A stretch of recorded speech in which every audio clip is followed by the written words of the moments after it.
Presidente, hoje vou fazer um pronunciamento sobre infraestrutura do nosso país e vou ler aqui o título de uma matéria do jornal Brasil Econômico, que traz o seguinte: o que a gente já vem falando há algum tempo, há muitos anos aqui na tribuna do Senado. Empresas perdem 80 bilhões por ano com gargalos na logística. O valor corresponde a 4% do PIB nacional e equivale ao mesmo montante necessário para que o país resolva as deficiências nessa área, segundo a Fundação Dom Cabral, responsável pelo estudo. Investimento no setor está estagnado há 30 anos. É claro que não é culpa apenas deste governo. Há 30 anos que o setor de logística, de infraestrutura do nosso país está estagnado. Eu venho batendo nessa tecla para duplicar rodovias, restaurar as nossas rodovias, construir mais portos, modernizar os aeroportos, enfim. É uma série de gargalos que o nosso país ainda enfrenta, impedindo o Brasil de continuar um crescimento mais acelerado. O governo federal tem se empenhado para dar início à construção da ferrovia de integração do Centro-Oeste, com 1.600 quilômetros de extensão. É uma das obras do PAC e sua construção deverá ter início em setembro de 2013. Ela deverá começar pelo trecho considerado prioritário de cerca de 1.000 quilômetros entre Campo Norte, em Goiás, e Lucas do Rio Verde, em Mato Grosso. A ferrovia de integração do Centro-Oeste faz parte, no entanto, de um projeto muito mais ambicioso, a Ferrovia Transcontinental, EF 354, que com seus 4.400 quilômetros de extensão, ligará o litoral norte fluminense a Rondônia e daí seguirá até o Acre e o Peru. Em outras palavras, a Transcontinental se constituirá em uma conexão terrestre entre os oceanos Atlântico e o Oceano Pacífico, a exemplo da nossa rodovia bioceânica, que já está pronta, completamente pavimentada, ligando o Brasil aos portos do Peru e do Chile. Além disso, ela se conectará à Ferrovia Norte-Sul, atualmente em construção, com conclusão prevista para 2014. A Norte-Sul, por sua vez, com 3.100 quilômetros de extensão, ligará o interior do estado de São Paulo a Belém, no Pará. Ela também se interligará à estrada de ferro Carajás, em Açailândia, no Maranhão, e por meio de outras conexões ferroviárias, permitirá que se chegue aos portos de Sepetiba, no Rio de Janeiro, e Santos, em São Paulo. Tratam-se, como se vê, de projetos importantíssimos para a criação de meio de transporte de cargas rápido e barato e para a integração do país por via ferroviária. Mas voltemos à ferrovia de integração do Centro-Oeste, o assunto que nos interessa mais de perto. Ela sairá de Campo Norte, em Goiás, atravessará todo o estado de Mato Grosso, até chegar a Vilhena, divisa com Rondônia, passando por 20 municípios de uma região que é grande produtora de grãos e de carne. Para dar ideia do que representa essa riqueza, vale lembrar que só o estado de Mato Grosso detém hoje quase 10% da produção mundial de soja, com 20 milhões de toneladas ano. Chegamos aqui ao ponto que motiva o nosso pronunciamento de hoje, senhora presidente, senhoras e senhores senadores. O que me traz a esta tribuna é o pleito de Rondônia, para que o governo federal avance no projeto de continuação da FICO, primeiro até Porto Velho e daí para o Pacífico através do Peru, passando pelo Acre.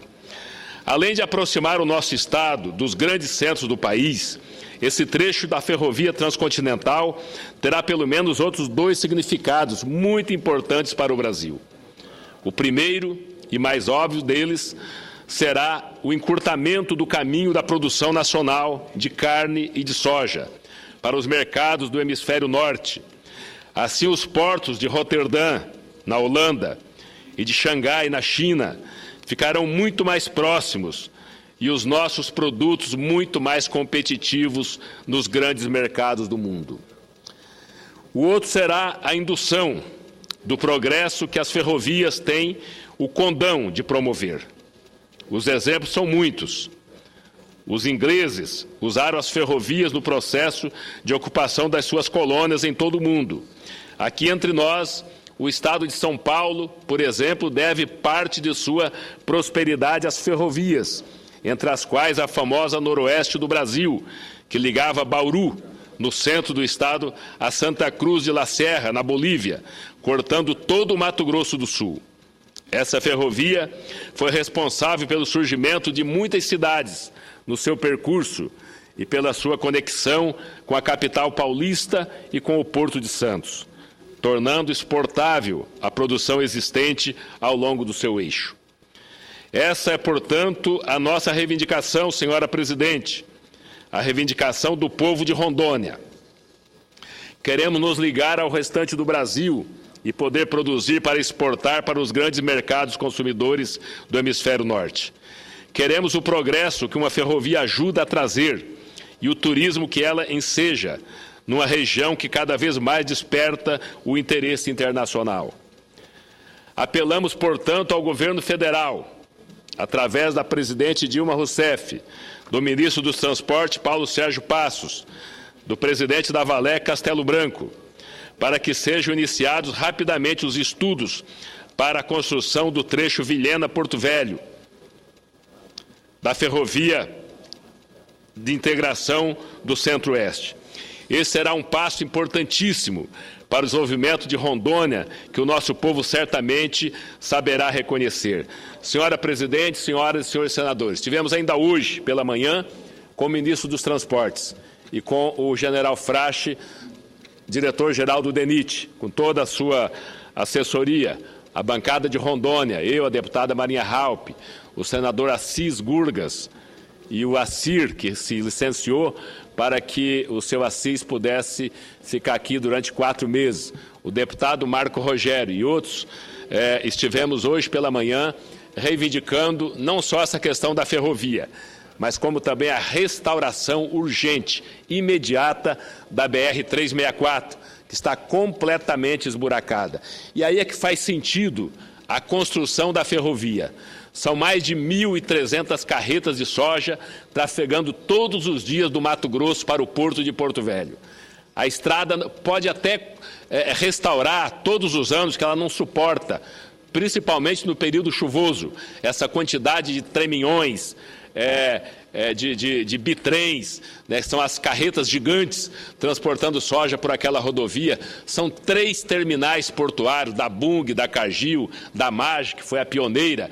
A MAGE, ainda eu era governador, quando construímos em parceria, talvez a primeira PPP, do Brasil, foi a parceria que fizemos em Porto Velho, governo do Estado, governo federal e a MAGE, a iniciativa privada, para construir o Porto de Porto Velho, para escoar soja do Mato Grosso e Rondônia, via terminal de Taquatiara, no Amazonas, para os navios de grande calado.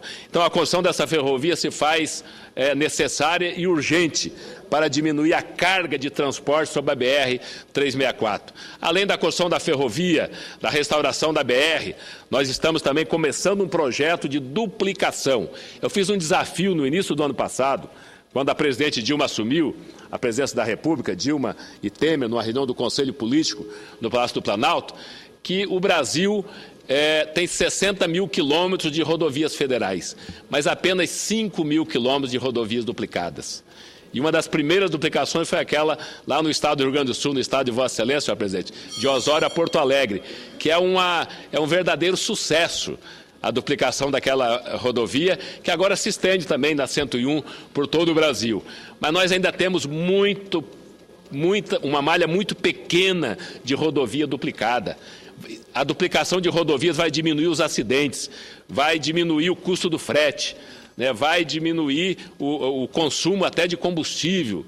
Enfim, uma malha duplicada é muito melhor para o Brasil, para os usuários, para todo mundo. Então, eu defendo a duplicação pelo menos de 20 mil quilômetros, já que não seja os 60 mil, pelo menos 20 mil quilômetros de rodovias duplicadas no nosso país. Estaria triplicando a nossa malha duplicada hoje, que é apenas de 5 mil. É uma vergonha a quantidade de rodovias duplicadas que o Brasil tem hoje em relação aos outros países. Então, além de construir ferrovias, vamos duplicar a nossa malha rodoviária. Era o que tinha, senhora presidente. Muito obrigado.